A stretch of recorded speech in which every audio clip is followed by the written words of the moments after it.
staffing, have a lot of resources in place to facilitate a peaceful march, certainly uphold freedom of speech, have conversations, listen, be listened to, and be heard.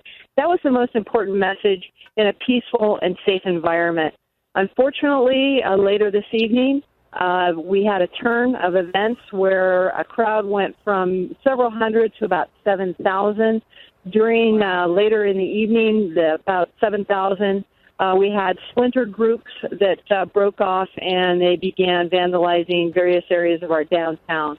The vandalism ranged from lighting objects on fire, broken windows, vandalism. But what is really concerning is when it turns violent, assault towards officers. We have a couple of officers injured. Someone went to the hospital, as well as we had 2 outside agency patrol cars burned. How are this is the first that we are hearing of these officers who've been injured. Mm-hmm. What can you tell us about their condition right now and what happened in these clashes? So, again, we tried to facilitate a peaceful protest, communicating with the various groups, trying to establish communication so it is peaceful for everyone. Again, 7,000 people is a very large crowd, especially for a law enforcement agency of 753 officers, and we've pulled everyone in for staffing, including partnering with our neighboring law enforcement agencies. Still, 7,000 is quite a large crowd for us.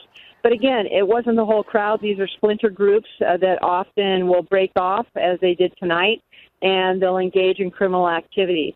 Having said that, the earlier portion of our rally protest march was very peaceful until later in the evening when it took a different turn. The officers, some have been treated and released. Another one is still currently at the hospital. But again, we are here to have conversations, listen, and have our community share and engage in constructive conversations without it being violent. And I think that is something that across our country we are all asking for, is a way to communicate, listen, be heard, and have dynamic conversations without bringing the element of criminal activity in. Officer, was this expected at all? I mean, as you note, a crowd swelling to 7,000 is big for any police department to deal with. Obviously, your officers had to deal with it, some of them injured. You mentioned the vandalism.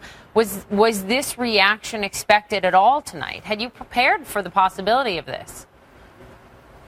Well, I can share with you, most of us have been up since yesterday, including myself, and we did not anticipate this. We monitor social media through intelligence, our intelligence unit, resources that we have available, and not only our department but other law enforcement agencies did not anticipate this type of reaction post the election.